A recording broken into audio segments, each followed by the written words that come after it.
الأمين وعلى آله وصحبه أجمعين وبعد. فأعوذ بالله من الشيطان الرجيم. بسم الله الرحمن الرحيم. ألا إن أولياء الله لا خوف عليهم ولا هم يحزنون الذين آمنوا وكانوا يتقون لهم البشرى في الحياة الدنيا وفي الآخرة لا تبديل لكلمات الله ذلك دين القيم ولكن أكثر الناس لا يعلمون. صدق الله العظيم. We believe in Allah that we praise Him and we glorify Him, and He ought to be praised and glorified. And we pray for peace and for blessings on all His noble messages, and in particular on the last of them all, the blessed Prophet Muhammad sallallahu alayhi wa sallam. Surah Yunus of the Quran, and Allah subhanahu wa ta'ala speaks about people. These are my friends. Who are His friends? Awliya Allah. They are people لا خوف عليهم ولا هم يحزنون. It's people who have no cause for fear. And if there is anything in the heart which grieves them, Allah takes it away from the heart. الذين آمنوا وكانوا يتقون. His friends are the people who have faith and who care. What else? What is there that is so special of these people who are His friends?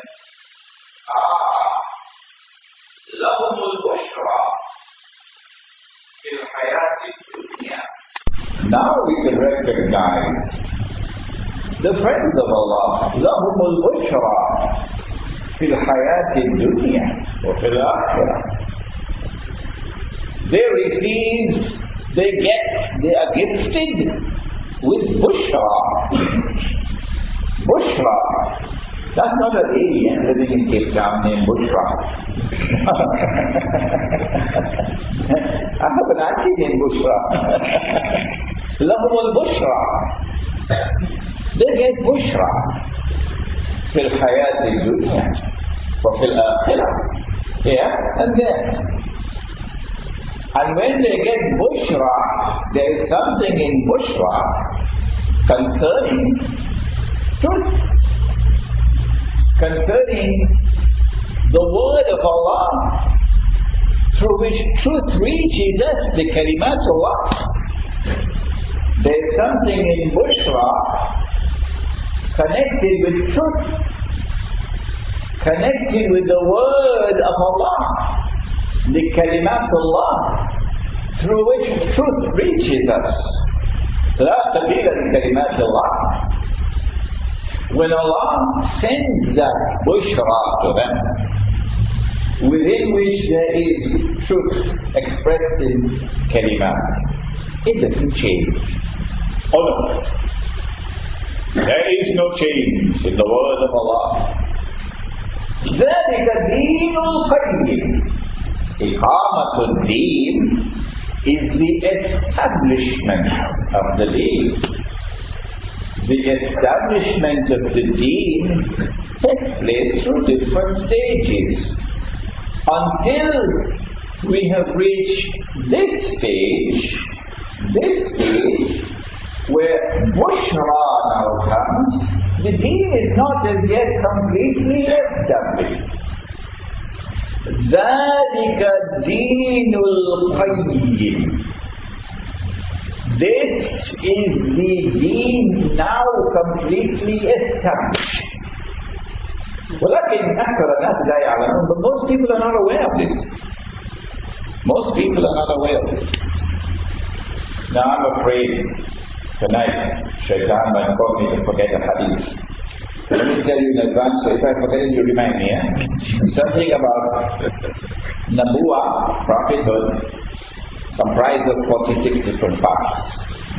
Whenever I come to the subject of the true dream, if I forget, remind me, because Shaitan is working hard to cause me to forget. Now then, you won't forget.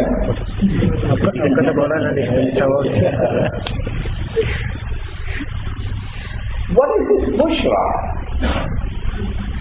Because this is the heart. They are people who have faith. They have fear of Allah. Allah responds. They have no cause for fear. He protects them. They have no grief. He removes it from their heart. You hit them hard. They were in great pain, and Allah took away the pain. Allah took away the pain. But most important of all, that makes them the friends of Allah is this. You can recognize them. That they get bushra from Allah. What is that bushra? Which when it comes, it is this which completes iqamatul deen, the establishment of Eid. What is that bushra? Nabi Muhammad alayhi salatu wasalam, he is the one who explains. O Messenger of Allah, what is this mubashshirah? And he replied, Ru'ya sadiqa and Ru'ya sadiqa. Ru'ya is knowledge which comes to you directly from Allah. It doesn't come to you through the medium of the rational faculty. No. It doesn't come to you through book knowledge and university degrees. It doesn't come to you through observation and experimentation. It is knowledge and information which comes to you directly from Allah. Ru'ya. It can come to you while you are asleep, it can come to you while you are awake. When it comes to you when you are asleep, it comes to you in a dream. So you can have a dream, and in your dream a ru'ya comes. And you can be awake, and while awake, a ru'ya comes. A ru'ya would be something communicated directly by Allah. In the English language, they like to use the word vision. A vision is not something that you see with these eyes. You don't call that a vision. I went and I had a cup of tea with the Imam. Seeing the Imam was not a vision. We don't use the word vision for that. When I see something but don't see it with these eyes, I see it with this eye, the internal eye, the heart. That is called a vision. That is ru'ya. And that sometimes comes in a dream. The dream itself in its totality is not a ru'ya, but part of the dream can be a ru'ya.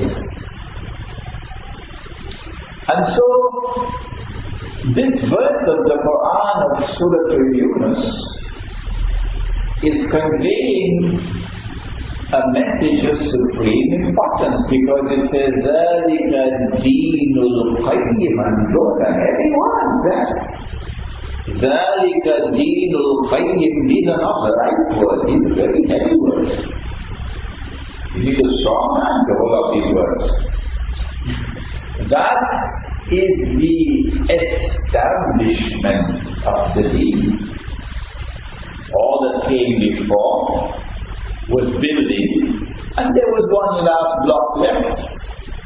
And when this block or this brick is put in place, now the deen is qayyim. Namely, knowledge that comes directly from Allah without passing through the medium of the rational faculty or sensory observation or experimentation, etc. Nabi Muhammad alayhi sallam spoke to us about dreams. And he warned us that some dreams come from shaitan.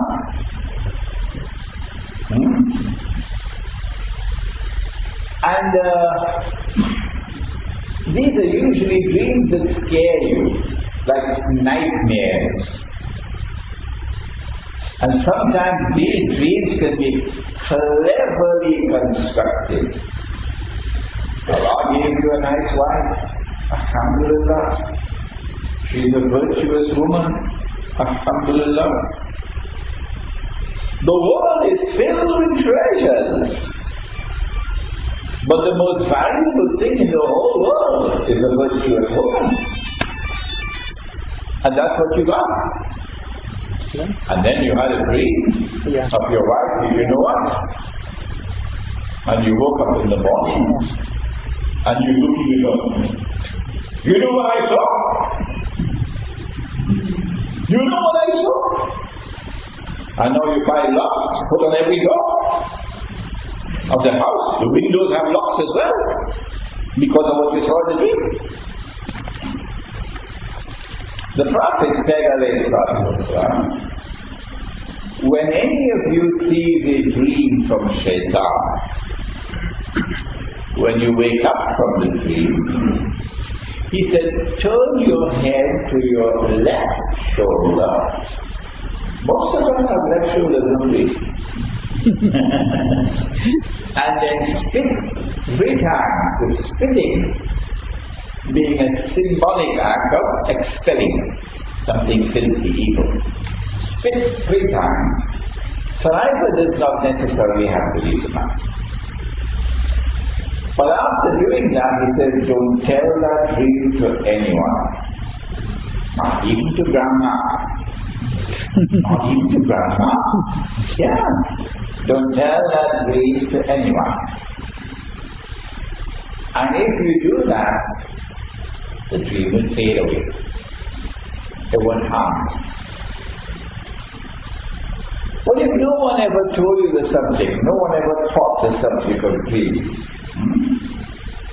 and you never knew about it, and you woke up in the morning and you told her, you know what I saw last night? Then the dream will take roots. And then next week, you will see her again, but this time, and when you wake up from your sleep, you will be going mad now. You're hitting the wall. And 6 months later, the divorce takes place. And Shaitan rubs his hands and he says, mission accomplished. Dreams from Shaitan. Sometimes the dream is because Shaitan just wants to laugh his head off. So you see yourself in a dream, and there are a number of boys there with you, and they're playing football with your head. My head? And they're playing football with it? Now that's a nice name. You wake up, you'll be wet. Shaitan is just having fun at your expense, causing you pain and anguish inside. These are dreams from Shaitan. Don't tell these dreams to anyone. You wake up, turn your head to the left side, spit 3 times. If you want to continue sleeping and you were sleeping on your right side, sleep on your left side now. Said the Prophet, not Imran Nazar Hosein. And then there are dreams which come from our own nafs. And these are like windows to the heart, so you can see yourself. Sometimes in the heart, there is pain and suffering. You married her when she was just 15. And you had such fun with her growing up. And you lived with her for 60, 70 years. And then she died. And you feel so lonely now. Your heart is broken. You don't have an appetite to eat anymore. You don't even want to go outside and walk in the sunshine a little bit. If you stay like that, you'll die. You need to come to life again. So in the night time while you were sleeping, she came to you. And she sat down on the bed. And she held your hand. And she talked to you all through the night. And in the morning when you woke up, your appetite has come back. You're eating. What's wrong with Grandpa? Look, he's eating. He's walking. He's out in the sunshine. He's in the garden. What happened, Grandpa? Granny came last night. Granny came last night. This is the dream that has come to fill the longings of the heart. The heart is longing for something. So Allah allows the heart to heal itself. But those dreams which come from the heart can also tell you things about your heart that are not good, that are bad. So you know something about yourself, very privately. So you can work on it to try to correct it. Nobody else knows. Imam doesn't know. You're the only one who knows, like a human being. So those dreams which come to you from your own nafs are also very important. Western psychologists have done a lot of work in this. Sigmund Freud, Adler, Jung, these men have done a lot of work on the psychology of dreams.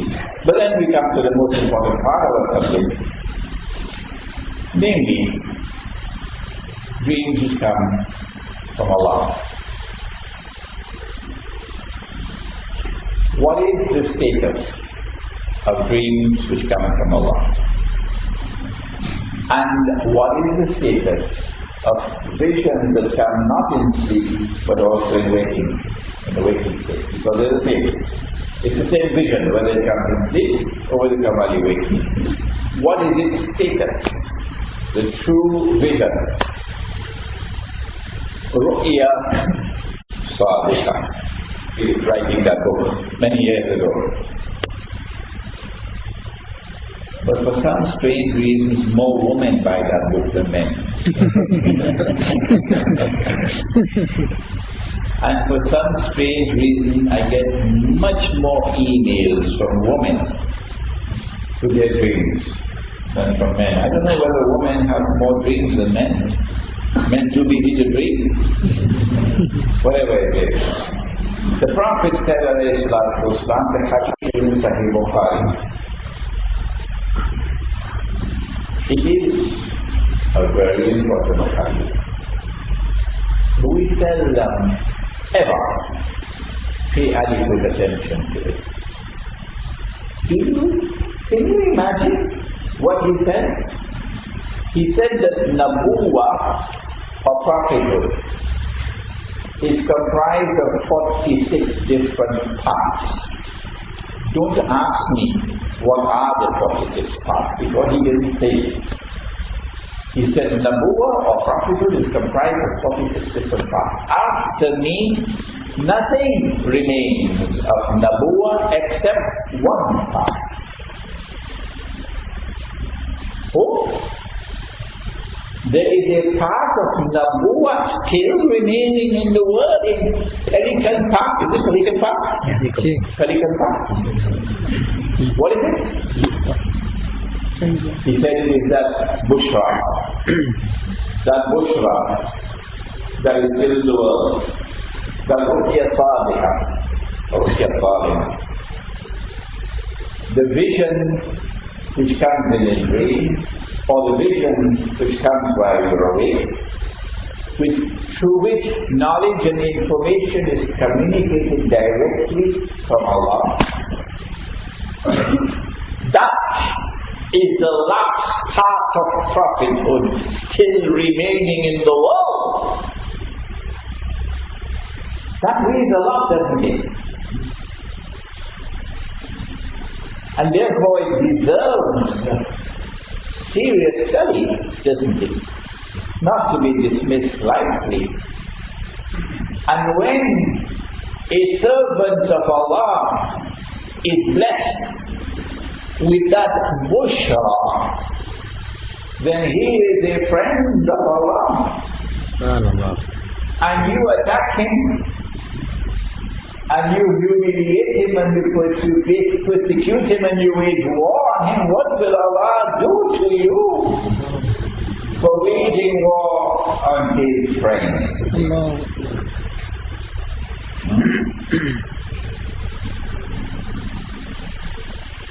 When you have a ruqya and you are asleep, when you wake up from your sleep, he said, sallallahu alayhi wa sallam, number one, perform 2 rakat salat nafil to thank Allah. Number 2, give some charity to thank Allah. Don't go telling your dreams to everybody. No. You should only communicate your dreams to those who love you, who dare to, or someone who is learned and blessed by Allah with knowledge of the interpretation of dreams. Good. So there you are, the 3 kinds of dreams.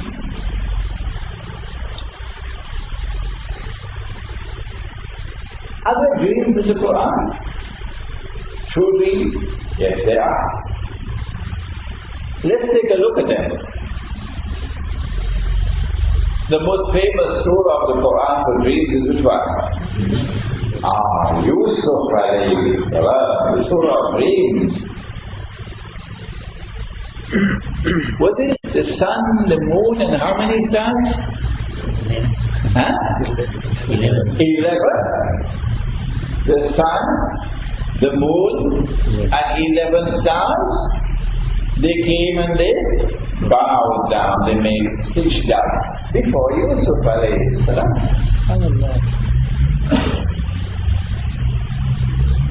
About 40 years later, Yusuf alayhi salam declares to his father, "Oh father, this is the fulfillment of the dream that I had. It was a true dream, ru'ya sadiqa. Today it has come to pass." After 40 years, did the sun come and bow down before him? Did the moon come and bow down? Did 11 stars come and bow down? No, they did not. No, they did not. Well then, what happened? His father and his mother and 11 brothers came and bowed before him. Oh. So knowledge was communicated directly by Allah, from Allah, directly to Yusuf alayhi salam. Not through the medium of the rational faculty, not through book knowledge, not through university. And that knowledge was communicated to him in mutashabihat, coded language, mutashabihat, in religious symbolism. And if you were to make the mistake to understand it literally, then you'll be wrong. You'll be wrong. It had to be interpreted and The sun symbolizes the father, the moon, the mother, and the 11 stars, 11 brothers. Okay? You had enough? Or shall we go on? The prisoner saw himself pouring wine. And the other one saw himself with a basket of bread, and the birds were eating from the bread. If you understood this literally, then you have to wait for the basket, with the bread in the basket, and for the birds to eat. If this is your methodology, if you insist that this is the only valid and acceptable methodology, you're going to have to wait for the basket, and for the bread, and for the birds eating from the bread. But no, knowledge was communicated in these two ru'ya in the form of symbolism, religious symbolism. And it had to be interpreted. And Yusuf alayhi salam correctly interpreted it, that the first one, you're going to be free. They're going to release you. If you return to your job in the king's palace serving the king, and you're going to be executed.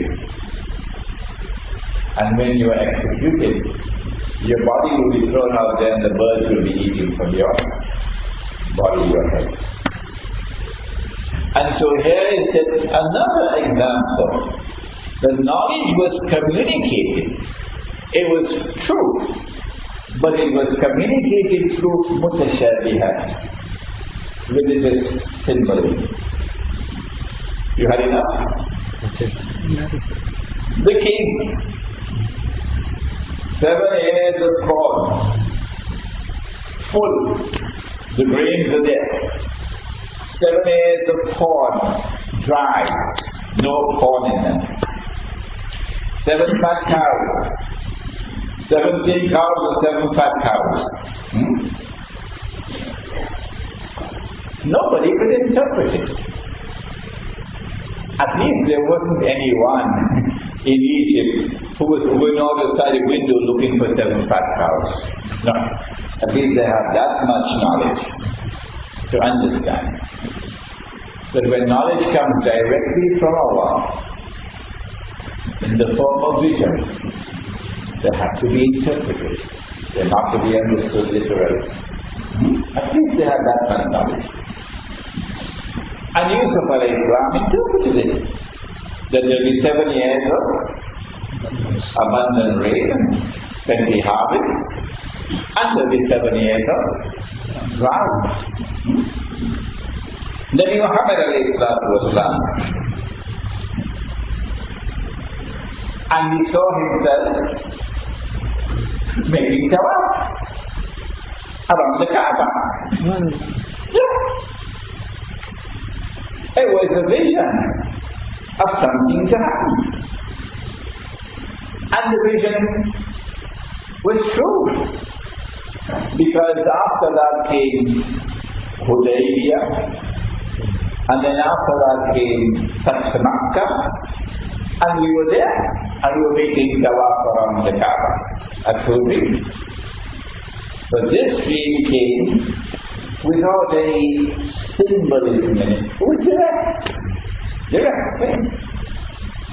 And so knowledge can come directly from Allah, and it can come either in the form of symbolism, or it can come plain and straight out.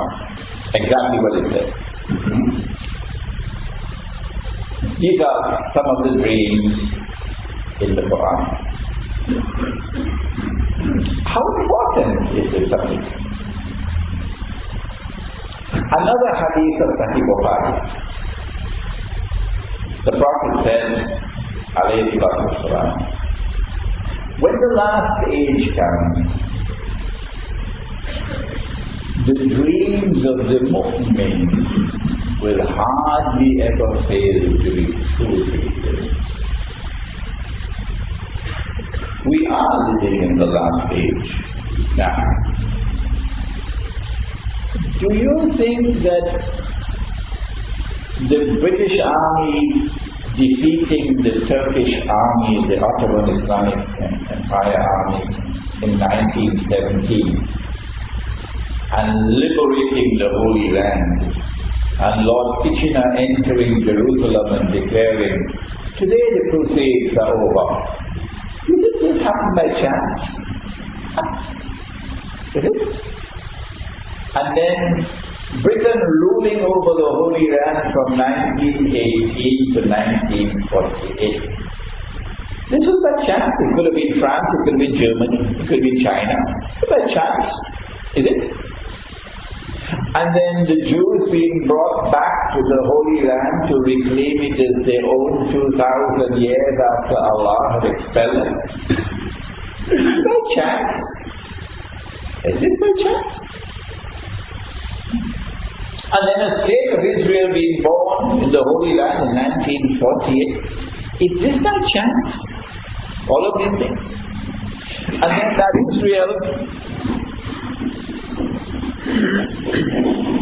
Israel being protected with American vetoes in the Security Council, one after the other, veto. So that Israel can grow in power, stronger and stronger and stronger and stronger, to become a nuclear power and a thermonuclear power. Is this by chance? And that Israel becoming so strong and so powerful now that it is about to take over from the United States as the ruling state of the world. Is this by chance? If all of these things can happen by chance, well then a cow can also jump over the moon.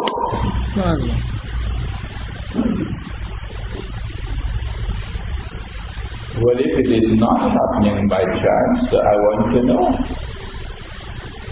What is the explanation? Because it doesn't seem to me as these things are happening by chance. What is the explanation? The explanation is that you are living in the last age. That is the explanation. The explanation is that you are living in the age in which the alamat al-sa'ah, the signs of the last day, are unfolding in the world. And when the signs of the last day are unfolding in the world, you need to study that subject of the signs of the last day. Otherwise, you're going to have to go back home and tell your wife, you know, the cow jumped over the moon tonight. She's going to laugh at you. When you study the signs of the last day, you remember the companions were sitting talking amongst themselves. The Prophet ﷺ came and asked, what are you talking about? And they said, we're talking about the signs of the last day. And he said the last day would not come until, and he mentioned 10 signs, and if you don't mind very rapidly, 10 major signs. Number one, and they are not given in the chronological sequence in which they will occur. No. Number one, Dajjal. Number two, Gog and Magog. Ya'juj and Ma'juj.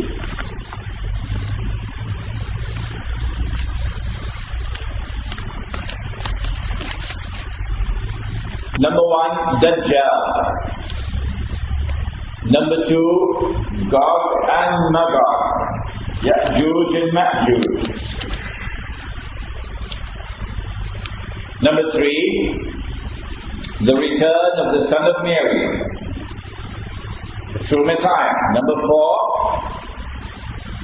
Dukhan, smoke. Number five, Dabbatul Ard, the beast or the creature of the earth, the land, the territory. Number six, that the sun will rise from the west. Number 7, 8 and 9, 3, Khusuf, plural of khas. The earth, an earthquake accompanied with the earth sinking down. And when it sinks down, it swallows what it swallows. Incidentally, this is not Imran Hussein who is saying these things. This is the Prophet sallallahu alayhi wa sallam. Because some people get the idea. It's coming from me. I don't know. Strange. 3 khusuf. Plural of khas. An earthquake in which the earth sinks down and swallows what it swallows. One in the east, one in the west, and one in Arabia. And that one in Arabia, we know, would come at the time of the advent of Imam al-Mahdi. So when it occurs, no one can doubt this is Imam al-Mahdi, not the 2 eclipses, this one. And number 10, that a fire would come out of Yemen, and that fire would drive people to their place of assembly, which is Arafat. So that, let's wait for that. These are the 10 major signs of the last day. This is knowledge which is communicated to the Prophet ﷺ directly from Allah. He didn't learn this from any school. He didn't read this in any book. Allah gave it to him directly. And so knowledge comes from Allah directly. And the signs of the last day would be knowledge which comes directly from Allah.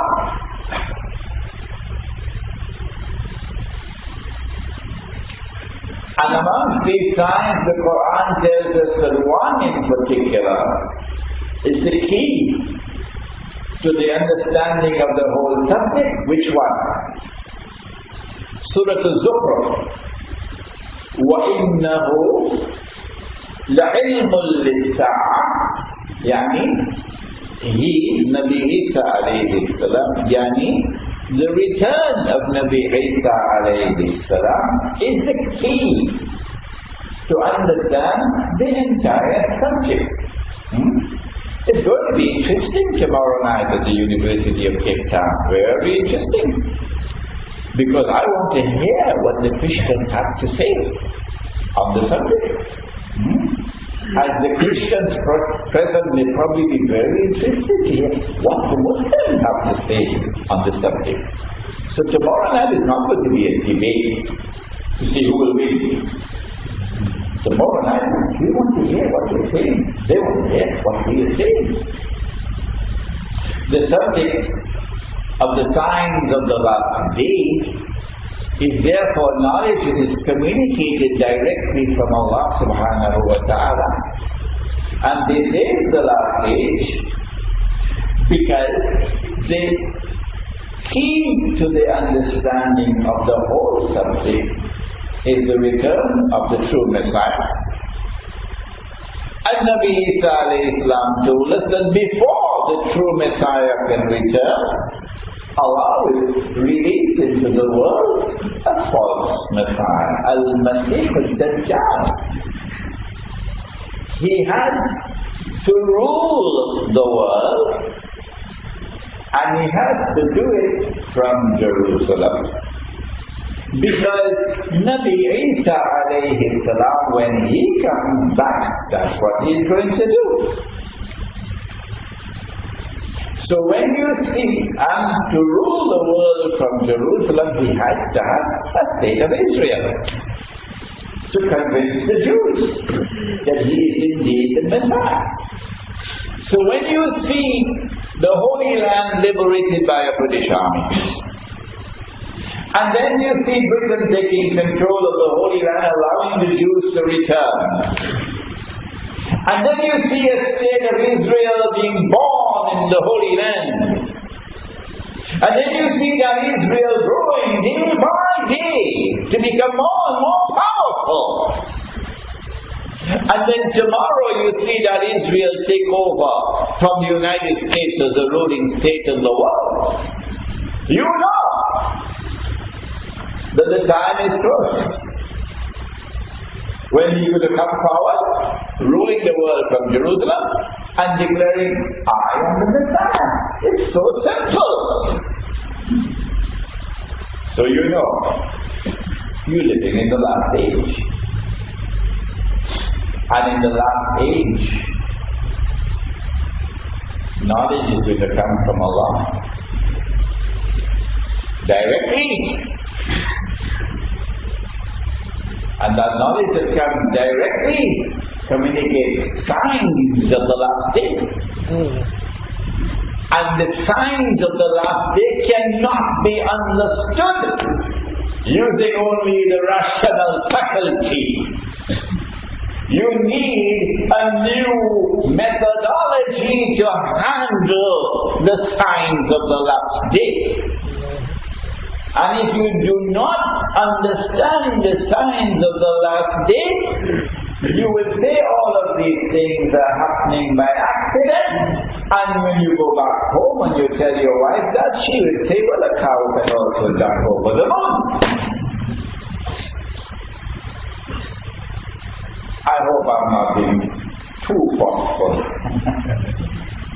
I had a dream this morning. And in the dream I saw that I had to catch a plane. And I almost missed it. Just at the last moment I got in. So I understood that dream to mean that there is knowledge that I am teaching to the people, and Allah is not impressed that I'm doing it sufficiently fast. He finds I'm too slow. Speed it up, Imran. Speed it up, because they will miss the plane. They will miss the plane. You must speed up your teaching of the subject. This is my understanding of the dream. And so, the subject of dreams in Islam takes us to true dreams, and true dreams and true visions have a status that you don't play games with. No, you don't put these aside and say, I have more important things to deal with, because this is the last part of prophethood remaining in the world. And if you show disrespect for any part of prophethood or Nabuwah, you pay the price for it. The signs of the last day are like the fat cow and the thin cow. How can the sun rise from the west? Tell me. When the Quran itself tells you that the sun rises from the east, doesn't it? Did Ibrahim alayhi salam not have the argument with the king that the commentators of the Quran say is Namrud or Nimrod? Ibrahim alayhi salam is asking the king to worship Islam. The king says, why? Give me one good reason. Give me one good reason, Ibrahim alayhi salam. He says, my God gives life. My God takes life. That's why you should worship my Lord. He said, but I also do that. I give life, I take life every day. Meaning, someone who is condemned to death, and he could forgive him. Cancel the execution, he's given life. And someone who is innocent, follow his death and take life. Then Ibrahim alayhi salam came, he is telling us, he's still a boy. My God causes the sun to rise from the east. He didn't say, my God sometimes causes the sun to rise from the east. He didn't say that. He said, my God causes the sun to rise from the east. Why don't you cause it to rise from the west? And in the language of cricket, I mean, I don't want to have too much reference to cricket now because the West Indies getting beaten. They call it stumping. The king was stumped. Out. So the Quran declares that the sun rises from the east. And the Quran says something more. La tabdeela li khalqillah. Allah's creation does not change.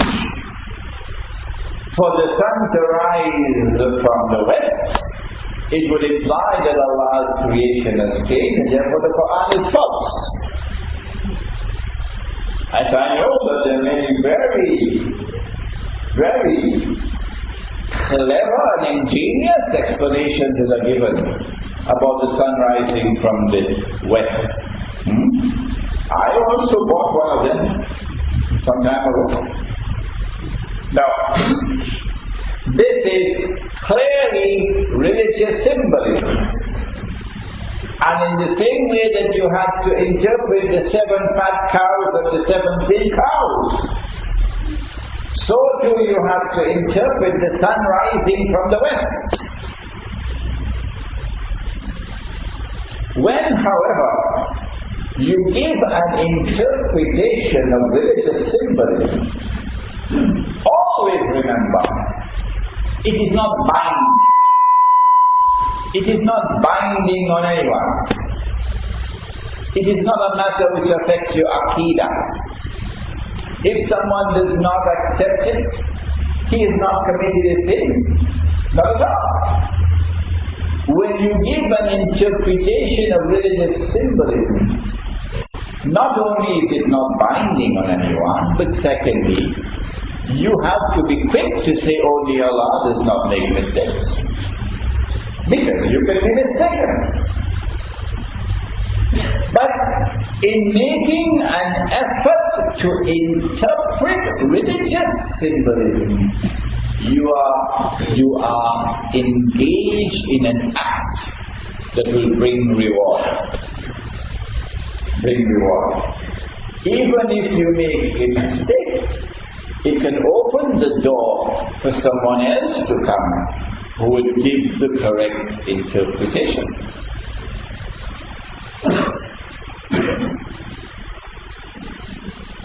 In the Quran, Allah speaks twice, not once, twice,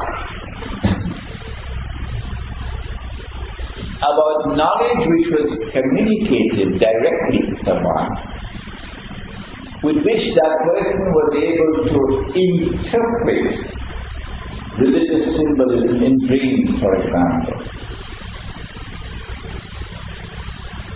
In Surah Yusuf, Allah said, بعد أعوذ بالله من الشيطان الرجيم وكذلك يجتبيك ربك ويعلمك من تأويل الأحاديث إلى آخر الآية. That Allah subhanahu wa ta'ala communicated to Yusuf alayhi salam the knowledge of the interpretation of religious symbolism. And as a consequence, Yusuf alayhi salam was able to interpret the dreams. The king, the 7 cows and the 7 fatted cows, the 2 prisoners, the sun and the moon and 11 stars, etc. وَكَذَلِكَ يَجْتَبِيكَ رَبُّكَ وَيُعَلِّمُكَ مِنْ تَأْوِيلِ الْأَحَادِيثِ.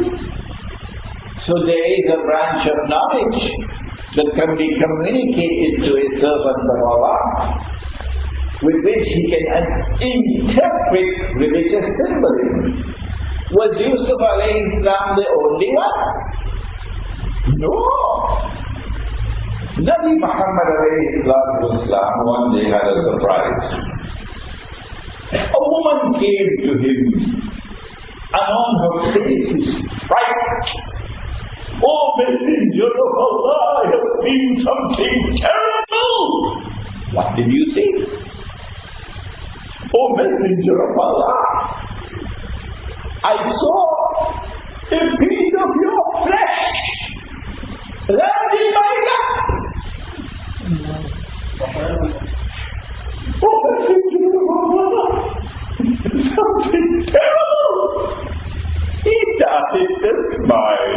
The woman must have wondered why.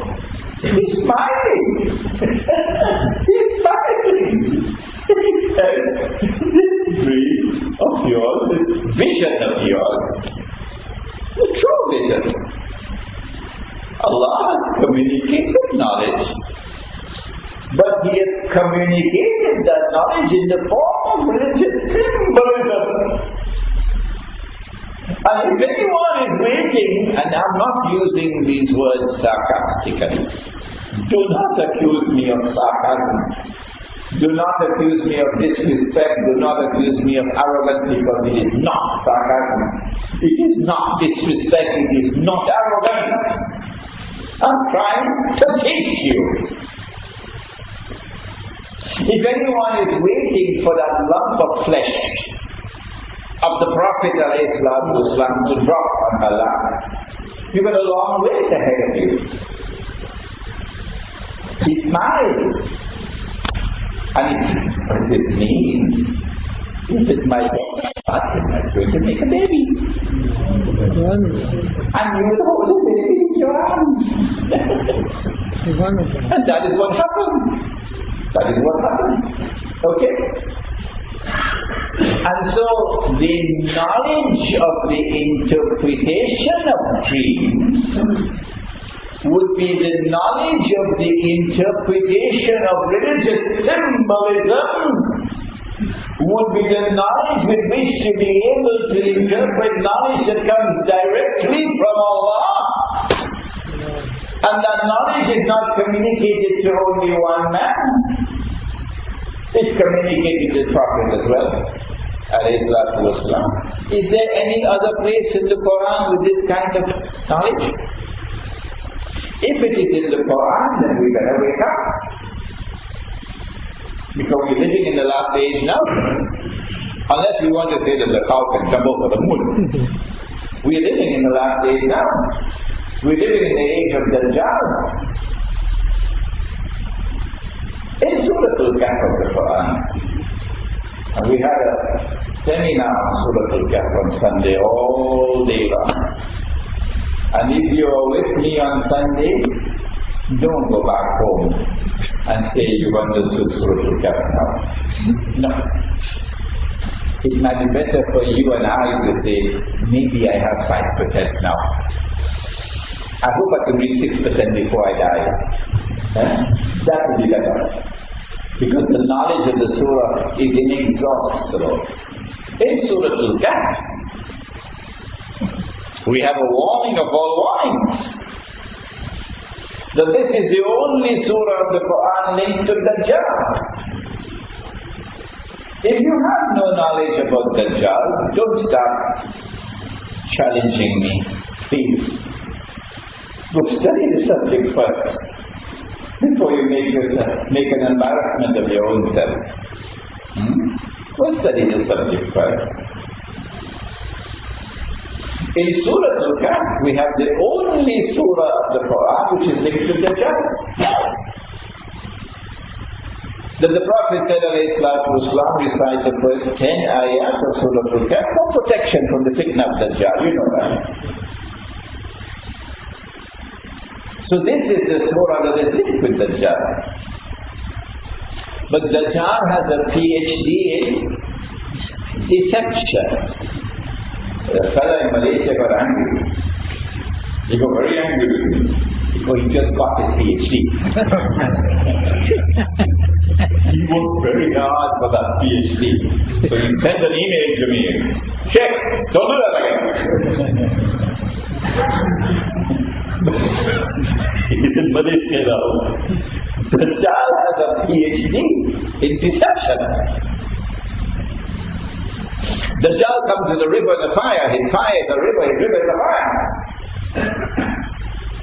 Whoever falls in his river will have his load of things increased. Whoever falls in his fire will have his load of things decreased. Meaning, the road to heaven is made to look like the road to hell. The road to hell is made to look like the road to heaven. Meaning, appearance and reality are completely opposite to each other in all that pertains to Dajjal. Meaning that if you formulate judgment based on external observation alone, The fear of the external form of a thing. Without wishing the internal substance, you will be deceived. You will be taken for a ride, the judgment will be wrong. And you will declare about modern Islamic, so-called Islamic banking, for example, what you declare. And you declare about the modern monetary system of paper money, what you declare. But if you penetrate the substance of the subject, the internal substance, you will recognize the truth of the matter.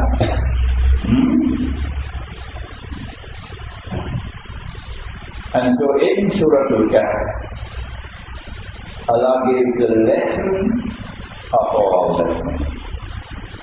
And how beautifully He given it.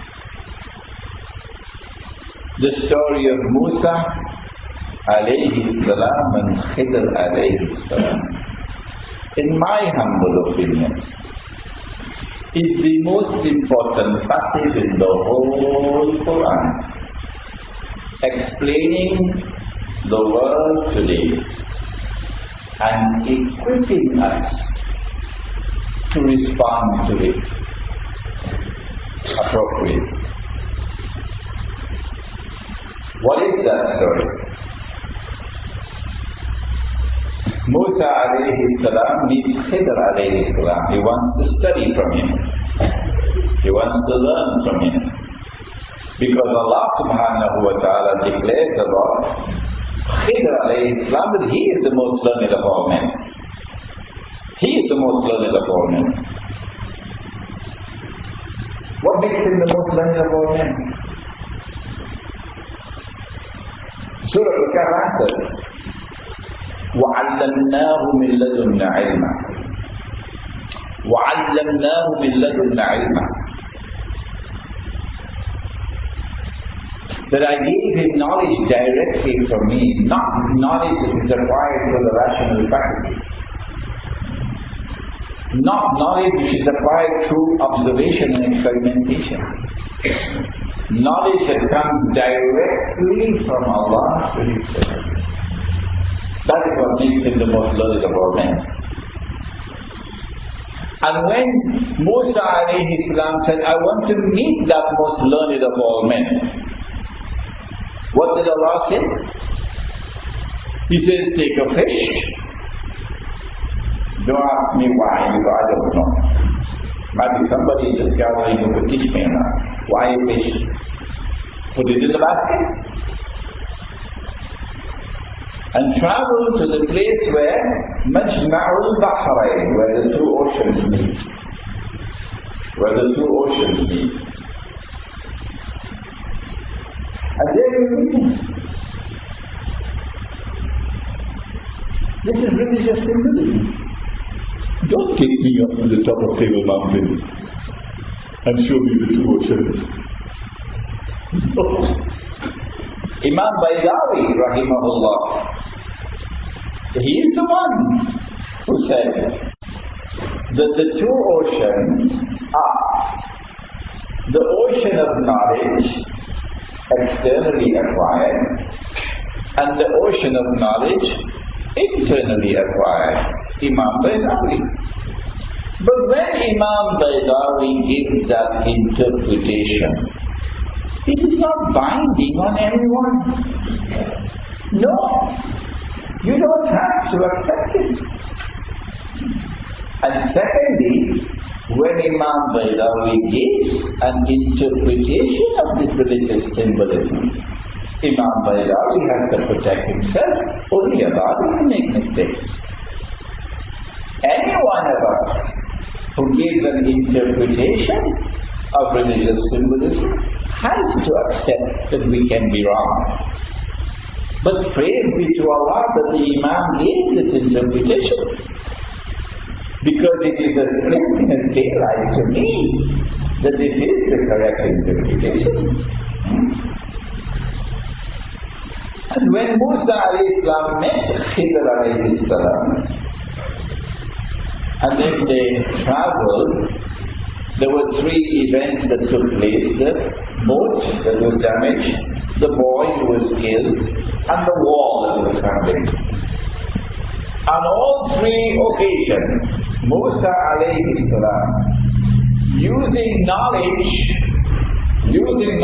that is acquired through observation and rational analysis. On all three occasions, Musa alayhi salam came to a conclusion. And on all three occasions, his conclusion was right. So if you have made a mistake about Islamic banking, or you've made a mistake about paper money, don't get angry. Don't feel dispirited.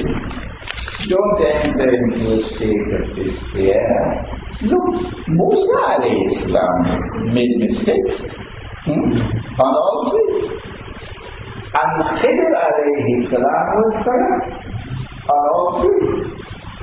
Because Allah subhanahu wa ta'ala gave that knowledge directly to him. So now, here we are. The subject of dreams allows us to now enter into the field of methodology for the acquisition of knowledge. That's how important it is. And the true dream or the true vision is the last part the Prophet will be making in the world today.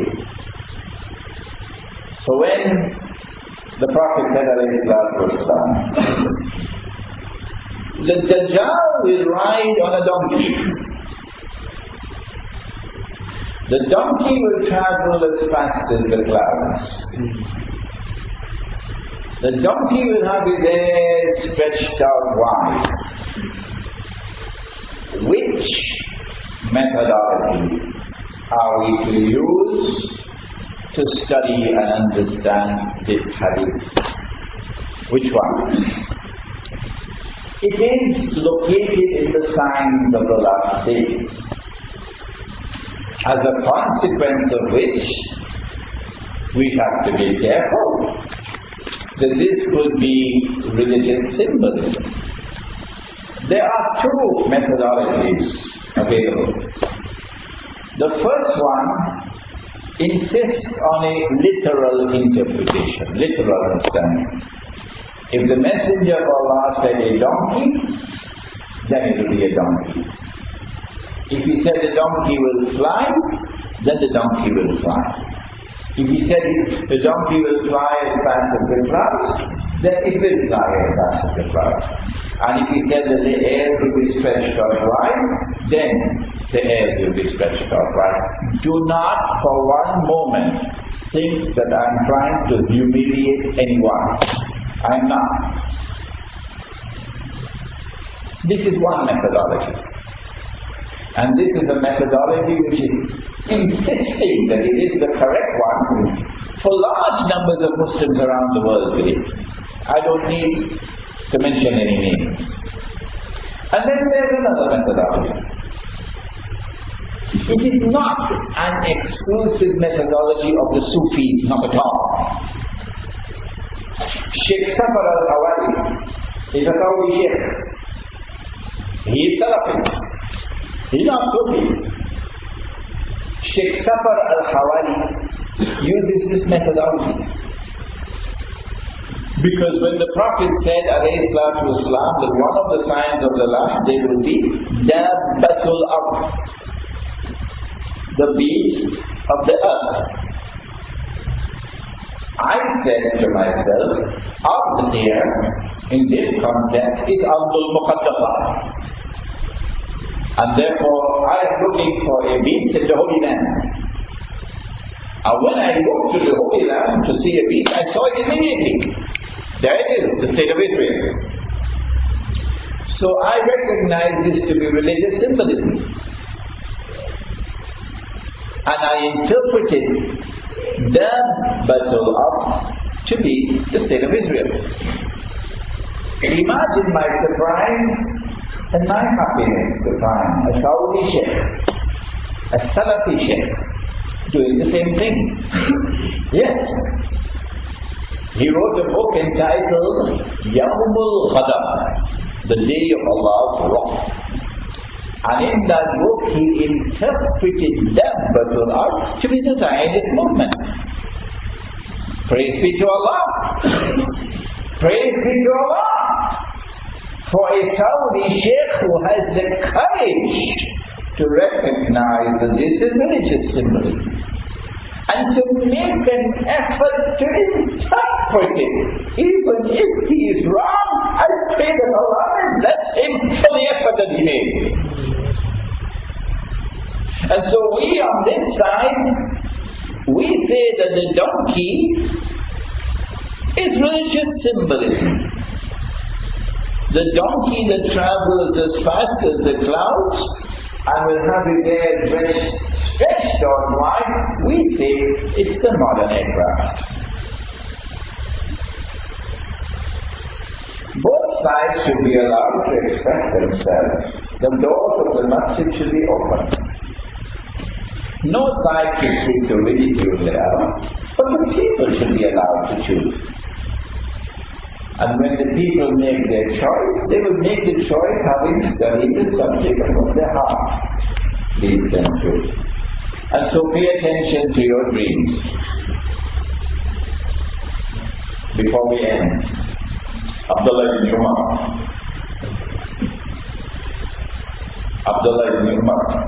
radiallahu ta'ala, he had a dream in which some angels came and held on to him and taking him to the hellfire. He must have woken up wet. And the Prophet heard about it. And he smiled. He smiled. Abdullah, this is a dream for you to make a greater effort. Make a greater effort. The last thing you do before you sleep, if you're not getting any dreams, or if the only dream that you have is about the US dollar collapsing. Before you sleep, make sure you sleep with the state of wudu. Make a dua. Oh Allah, oh wait a minute. Make sure you have your evening meal early, either before Maghrib or immediately after Maghrib. And make sure you don't eat a pound of food. The later you eat, and the more you eat, the more likelihood that you get a visit from a gentleman named Shaitan. You get a nightmare. So have your dinner early, that's the sunnah. Don't overeat, eat a light meal, your last meal. Go to sleep as soon as possible after Salatul Isha. An hour or so after Salatul Isha, it's a nice time to sleep. So you get your deep sleep, before midnight. And after that you get your light sleep.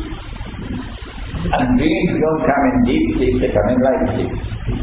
But before you sleep, raise your hands, make dua, as Abdullah ibn Umar was asked to do. Oh Allah, if you see any good in me, kindly give me a good deed. What should be?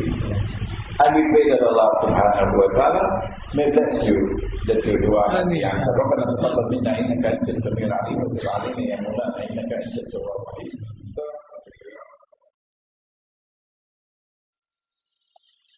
We have a false sunrise, trying to usurp the true sunrise.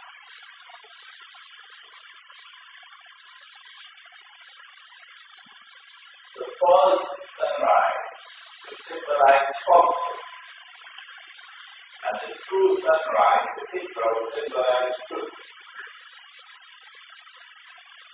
So one of the signs of the last day is falsehood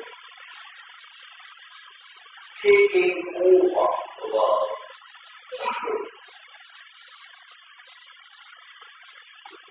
The West is today identified. The word West has already been taken over by modern Western civilization. This is the West. And the West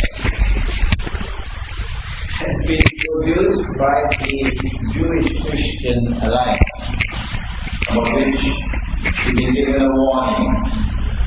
In Surah Al-Ma'idah, verse number 49, you heard me repeating it so many times. So beware of the false sunrise. It's a sign of the last day, the ascendancy of a web built of falsehood. Secondly, the sunrise is associated with day, not with night. And Allah says in the Quran that in the same way that He created the night and the day, so too did He create the male and the female. The sun rising from the west will represent therefore a reversal of the relationship between the day and the night. In other words, the night attempting to become day, and the day attempting to become night.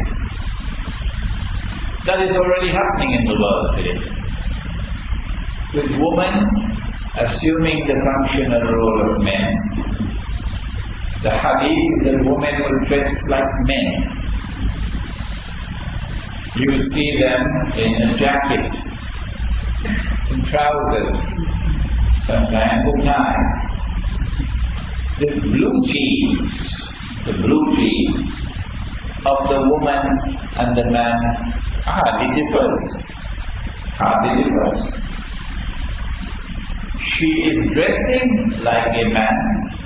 One of the reasons being she wants to assume the functional role of the man. As she dresses as a man to assume the functional role of the man, number one, she loses femininity. Number two, she loses fertility. And if you don't mind my mentioning, because it's mentioned in the context of knowledge, she also loses sexuality. The man would dress like a woman, said the Prophet ﷺ. And if a man dresses like a woman, a beard will come in the way. Oh yes. So that helps us to explain why the Western world has taken off the beard, so that this prophecy can be fulfilled about men dressing like women. And so the sun rising from the west has this implication as well. The west, the tendency of the west is a false dawn, false sunrise, falsehood. And it brings in its wake an upside down world, which is most dramatically recognized in the upside down relationship between the male and the female, the sun, the day and the night. The dukhan is smoke. And there is a whole surah of the Quran, the Surah al-Dukhan. And the Prophet, you can understand, control the climate. Yeah. That he can call the rain to fall and call the rain to fall. But he takes evidence and allows it in free. Yeah. If you want, at the back of the hall you will find my books.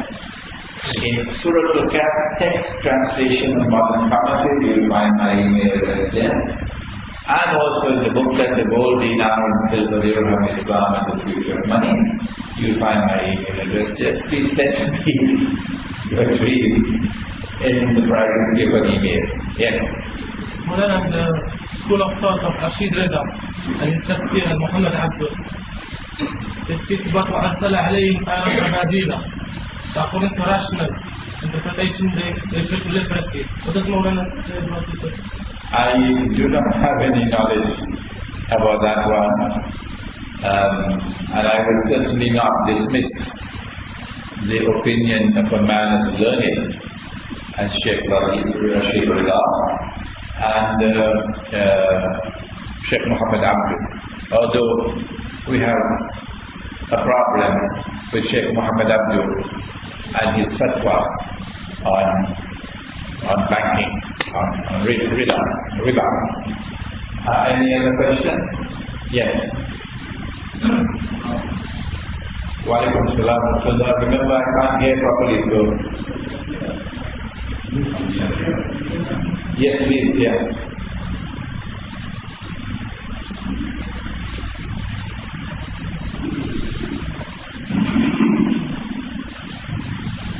My question is,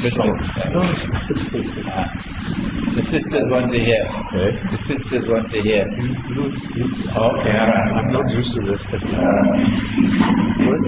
I'd like to teach myself. I spoke to you in 2001 on the radio service 6 years ago. All right. My surname is Bismillah. Okay. My question is,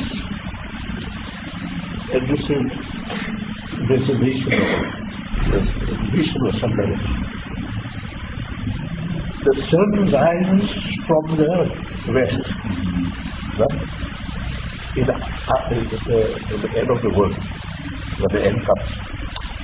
Don't you think that the sun has risen already in 1945, the atom bomb? Isn't that one of the signs that the whole world is fighting for that? Okay. Thank you very much. The question from our elder brother, Bismillah is his name, is that perhaps the sun has already risen from the west, and his interpretation of the sun rising from the west is the atomic explosions of 1945.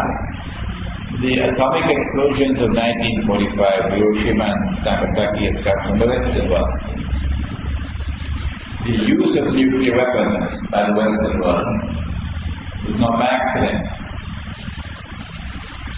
By using nuclear weapons on two cities, they not only brought the war to an end quickly, but they established their dominance and their superiority over the rest of the world in a very dramatic way, which leads us to the conclusion that if Israel is to take over from the United States as the next ruling state in the world, Israel will not only have to wage a big war, we are expecting, but that Israel will also have to use weapons of mass destruction, like nuclear weapons.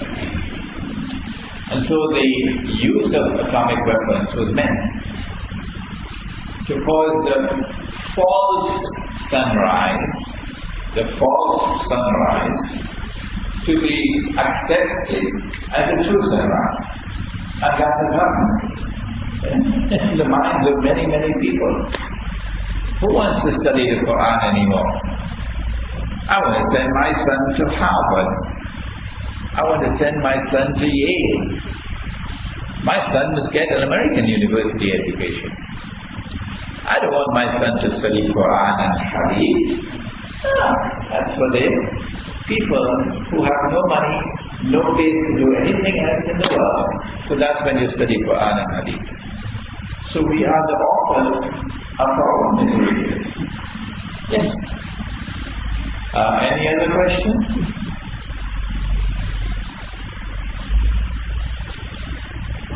Yes. Difference between ilham and ru'ya, intuition and vision. That's a difficult question for me. To find a line between them. Yeah. Ilham, the question is what's the difference between ilham and ru'ya? And we ordinary people would find it almost impossible to answer a question like that, because both ilham and ru'ya, Allah says, فَأَلْهَمَهَا فُجُورَهَا وَتَقْوَاهَا. I inspired the soul I inspired the soul with its capacity for good and for evil, for virtue and for evil. A mode of communication through which something is transmitted, and it does not involve the use of the rational faculty, it does not involve the use of observation and experimentation. Rather, it is directly transmitted from Allah to whomsoever it is transmitted to. So there is this similarity between ilham and ru'ya. But how to distinguish between the two is beyond me. Any other question? Maulana, Yes.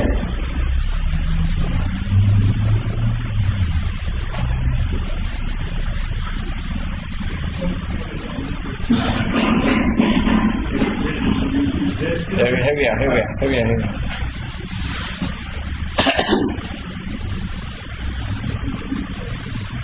The sisters want to hear the question. yeah, something that's I wish to the personal experience that shapes people. Great. What I want to say is that is the ru'ya connected with knowledge of Riba and Islamic. Is the ru'ya connected with ilmul ladun? Yes, it is. وَعَلَّمْنَاهُ مِنْ لَدُنَّ عِلْمًا, says the Quran. About whom? About Khidr alayhi salam. وَعَلَّمْنَاهُ مِنْ لَدُنَّ عِلْمًا. It is simple. What the Quran is telling us is that knowledge can be transmitted through a medium other than the use of the rational faculty and external observation and experimentation. What the Quran is saying is that knowledge can also be transmitted directly, and the methodology of transmission is it goes to the heart. The heart can see, the heart can hear, the heart can understand. And Allah says that if you have eyes and yet do not see, don't be angry with me for quoting the verse of the Quran, please. This is Allah speaking. How can you be angry with Him? If you have eyes and yet do not see, if you have ears and yet do not hear, if you have hearts and yet do not understand, أُولَٰئِكَ كَالْأَنْعَامِ. You're just like cattle. Why? Even with a PhD from MIT, yes. Even with a PhD from MIT, Massachusetts Institute of Technology. If you have eyes and yet do not see, you're just like cattle, says Allah. Bal hum adall. Rather, you're worse than cattle. You're more misguided than cattle. So you have to have a heart which has faith in it. The heart will not have faith in it if the lips declare Allahu Akbar, but the heart declares the South African rand is Akbar. That's not faith. If the lips declare everything for Allah, but the heart declares, not my US visa, that I can't do.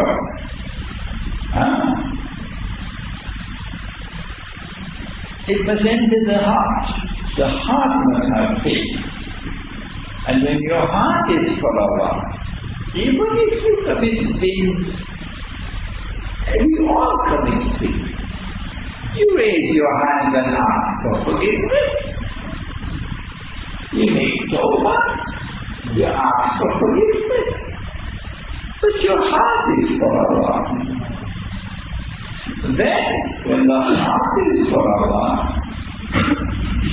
Then will come the stage where the hollow space comes in the heart, the methodology of Noor, and in that hollow space there is a lamp.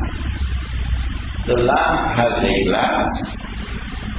The glass has to be cleaned, tazkiyah. And the lamp must have oil. You've got to work, you've got to sacrifice, you've got to show that you're struggling for the triumph of truth. And then the Noor will come. Noorun ala Noor, the Noor will come. Every time you perform Salah, and we recite Surah Al-Fatiha. I told you this earlier, 7th ayat and the 7th samawat. So when you reach the 7th samawat, you are at the arsh, waiting for Noor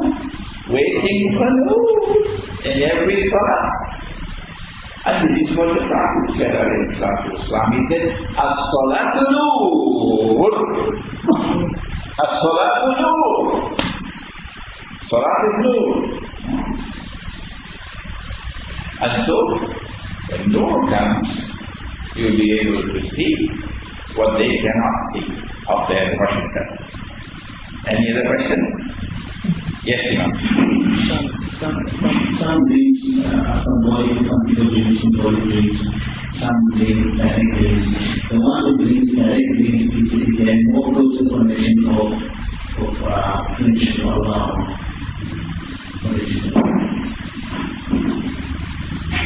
Imam has pointed out that some dreams come plain and clear, exactly what they say.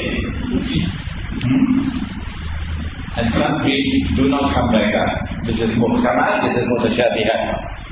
The Quran is like that. Some verses in the Quran plain and clear, some of the verses in the Quran coded. And for the coded verses, you're not going to be able to understand them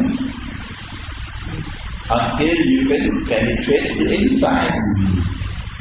One of the examples would be, most famous example in fact would be of mutashabihat. If don't take the Jews and Christians as your friends and allies, they are friends and allies of each other. And whosoever turns to them with friendship and alliance becomes one of them, and Allah will not provide guidance for people who commit zulm. If you look at all the tafasir of the Quran, all of them, this is what you find. The world had to unfold. 1400 years had to pass. The sun had to rise from the west before we could understand. No, this is not what Allah is saying. No. Allah is not saying don't take all Jews and all Christians as friends and allies. No. That's wrong. He's talking about some Jews and some Christians. Which ones? We couldn't understand until now, for the first time. Don't take such Jews and such Christians as your friends and allies, who themselves are friends and allies of each other. Meaning, a Jewish-Christian friendship and alliance is going to emerge in history. It's going to come. And when it comes, do not take those people as your friends and allies. And if you do that, you're going to lose your Islam. You're going to lose your Islam. This is what's happening now. So there are verses of the Quran which are mutashabihah, like this one, and verses which are muhkamat. And there are dreams which are like muhkamat, and dreams which are like mutashabihah. Both of them can be true. Both of them can come from Allah. Like, لَقَدْ صَدَقَ اللَّهُ رُؤْيَا الَّذِي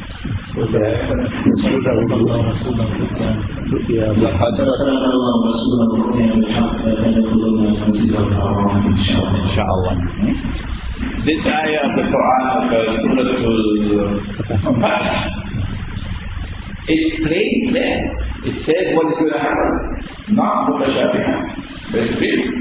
and it is ru'ya. They both come from Allah.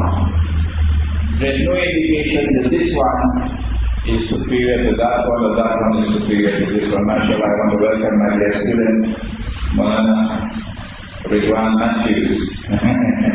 First time I'm seeing him tonight. My dear, very dear student, I taught him at the Institute of Islamic Studies, and now he's Maulana Imran here. Welcome, Imran.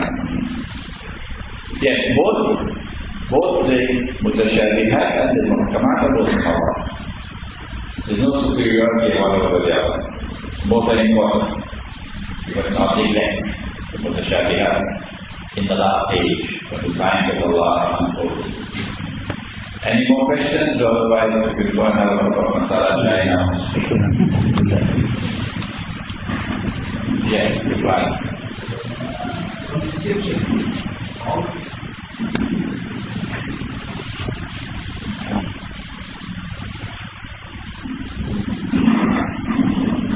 How does one know that you are not being deceived as this is the age of decision? How do you know that you are not being deceived? Good question. This has to be a collective effort on the part of the whole Jama'ah. All of us will now become examiners. Anytime an opinion is expressed, anytime an interpretation is offered, every single member of the Jama'ah will now become an examiner. Okay? To test this interpretation. Test it. If it is the truth, it will survive. If not, it will back up very soon. You know a tree by the fruit it produces. If your interpretation bears fruit, like if Israel does replace the United States as a ruling state in the world, then your tree is bearing fruit. Your theory is being validated. If paper money disappears, and a new money comes which is electronic money, I wish I knew more about it, I don't. And the new money functions like a financial Guantanamo. That if you refuse a bank account, can you refuse a bank account? Oh yes. Once you refuse a bank account, in a world of electronic money, you can't buy anything. You can't sell anything. You are out of the market. Would you allow your enemies to achieve that? So as these things happen, as events unfold, you will know whether the tree is bearing fruit or not. This is the pragmatic test of whether or not your interpretation of religious symbolism is true or false. Any other questions? ربنا تقبل منا انك انت السميع العليم وتب علينا يا مولانا انك انت التواب الرحيم. اللهم انت السلام ومنك السلام تبارك ربنا وتعالى يا ذا الجلال والاكرام. اللهم انك عفو كريم تحب العفو فاعف عنا. اللهم انا نعوذ بك من عذاب القبر ومن عذاب النار ونعوذ بك من فتنه المحيا والممات ومن فتنه المسيح الدجال. اللهم صل على سيدنا محمد وعلى آل سيدنا محمد وبارك وسلم برحمتك يا أرحم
anyone.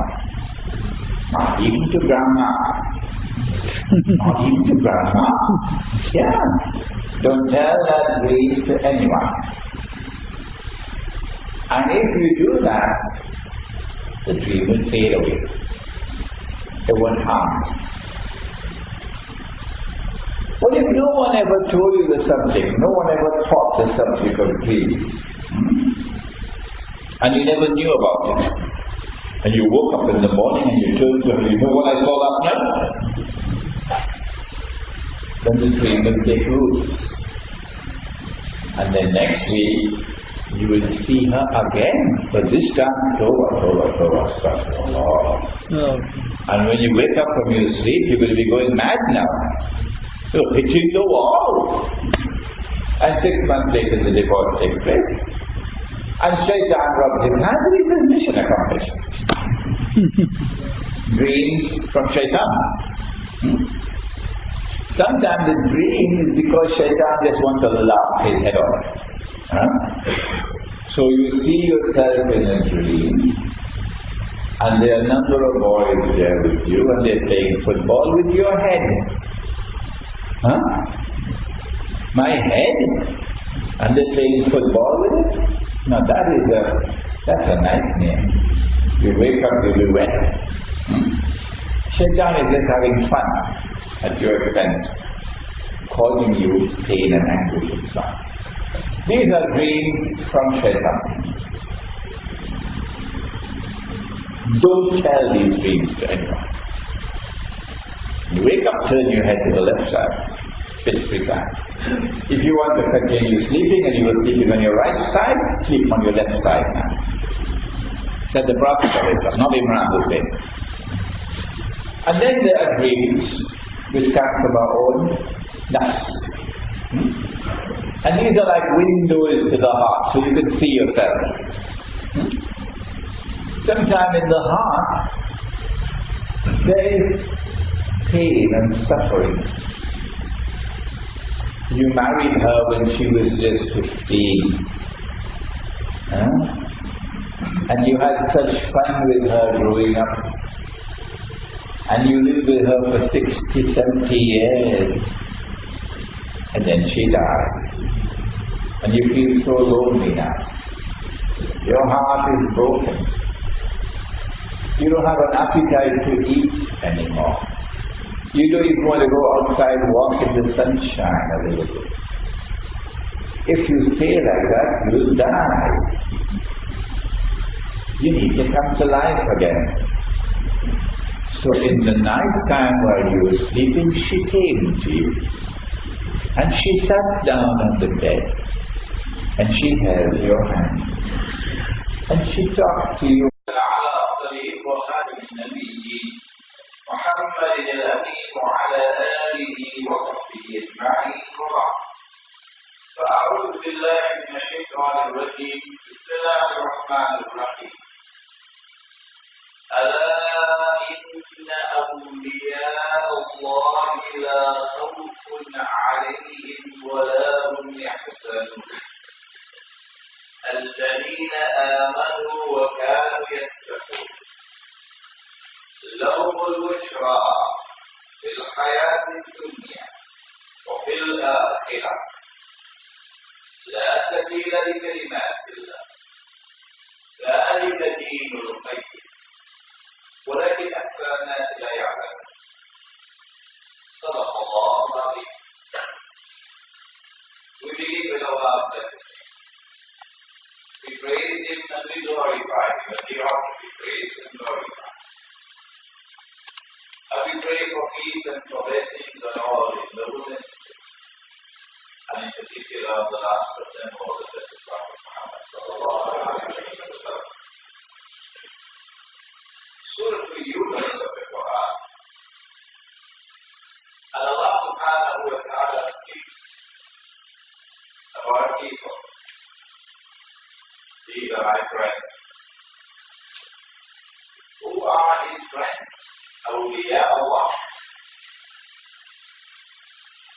They are people لا خوف عليهم ولا هم يحزنون. If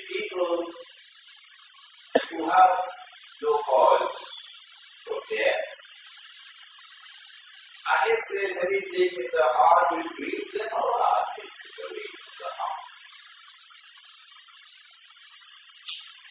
الذين آمنوا وكانوا يتقون. His friends are people who have faith and who care. What else? What is there that was so special of these people who are his friends? لهم البشرى في الحياة الدنيا. Now we can recognize the friends of Allah. لهم البشرى في الحياة الدنيا وفي الآخرة. They receive, they are gifted with bushra. Bushra. That's not an alien living in Cape Town named Bushra. I have an auntie named Bushra. لهم البشرى. They get bushra في الحياة الدنيا وفي الآخرة. Here and there. And when they get punishment of Eid, what is that bushra? Nabi Muhammad alayhi salatu wasalam, he's the one who explains. O Messenger of Allah, what is this mubashshira? And he replied, رؤيا الصادقة الرؤيا الصادقة. Ru'ya is knowledge which comes to you directly from Allah. It doesn't come to you through the medium of the rational faculty. No. It doesn't come to you through book knowledge and university degrees. It doesn't come to you through observation and experimentation. It is knowledge and information which comes to you directly from Allah. Ru'ya. It can come to you while you are asleep, it can come to you while you are awake. When it comes to you when you are asleep, it comes to you in a dream. So you can have a dream, and in your dream a ru'ya comes. And you can be awake, and while awake, a ru'ya comes. A ru'ya would be something communicated directly by Allah to you. In the English language, they like to use the word vision. A vision is not something that you see with these eyes. You don't call that a vision. I went and I had a cup of tea with the Imam. Seeing the Imam was not a vision. We don't use the word vision for that. When I see something but don't see it with these eyes, I see it with this eye, the internal eye, the heart. That is called a vision. That is ru'ya. And that sometimes comes in a dream. The dream itself in its totality is not a ru'ya, but part of the dream can be a ru'ya.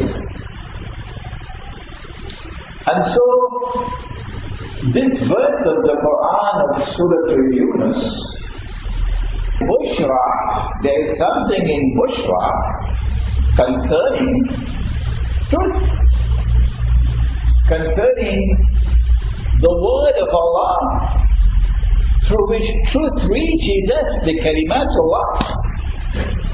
There is something in Bushra connected with truth, connected with the word of Allah. the kalimatullah through which truth reaches us. La tabila li kalimatullah. When Allah sends that bushra to them, within which there is truth expressed in kalimat, it doesn't change. Oh no. There is no change in the word of Allah. ذَلِكَ دِينُ الْقَيِّمِ. إِقَامَةُ الدِّينِ is the establishment of the deen. The establishment of the deen takes place through different stages. Until we have reached this stage where Bushra now comes, the deen is not as yet completely established. ذَلِكَ الدِّينُ الْقَيِّمِ. This is the deen now completely established. وَلَكِنْ أَكْثَرَ النَّاسِ لَا يَعْلَمُونَ. But most people are not aware of this. Most people are not aware of this. Now I'm afraid tonight Shaitan might cause me to forget a hadith. Let me tell you in advance, so if I forget it, you remind me. Something about Nabuwa, prophethood, comprised of 46 different parts. Whenever I come to the subject of the true dream, if I forget, remind me, because Shaitan is working hard to cause me to forget. Now then, you won't forget.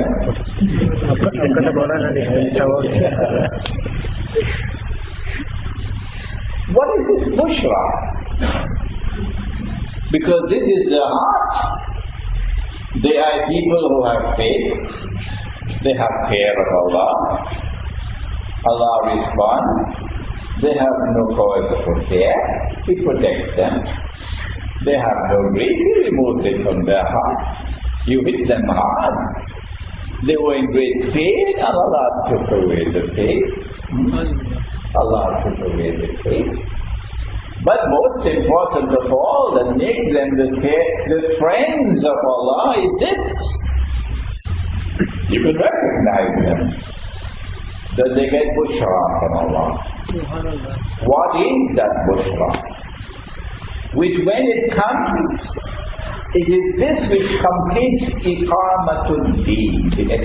Is conveying a message of supreme importance, because it says ذَلِكَ الدِّينُ الْقَيِّمِ, and look at everyone said ذَلِكَ الدِّينُ الْقَيِّمِ. These are not the right words, these are very heavy words.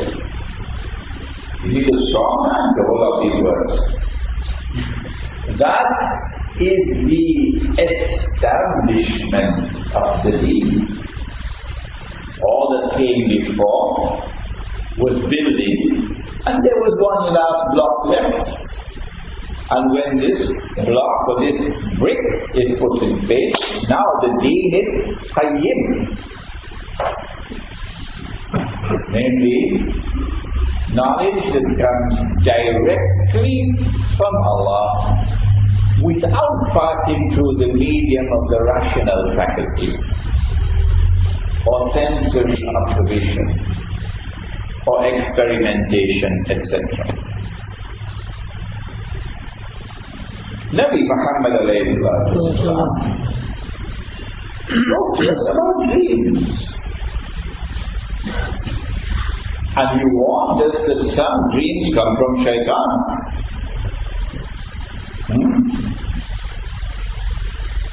And these are usually dreams that scare you, like nightmares. And sometimes these dreams can be cleverly constructed. Allah gave you a nice wife, alhamdulillah. She's a virtuous woman, alhamdulillah. The world is filled with treasures. But the most valuable thing in the whole world is a virtuous woman. And that's what you got. Yeah. And then you had a dream of your wife, you know what? And you woke up in the morning and you're looking at her You know what I saw? You know what I saw? I know you buy locks, put on every door of the house. The windows have locks as well, because of what you saw in the dream. The Prophet said, when any of you sees a dream from Shaitan, when you wake up from the dream, he said, turn your head to your left shoulder. Most of us have left shoulders, don't we? And then spit 3 times. The spitting being a symbolic act of expelling something filthy, evil. Spit 3 times. Saliva does not necessarily have to leave the mouth. But after doing that, he says, don't tell that dream to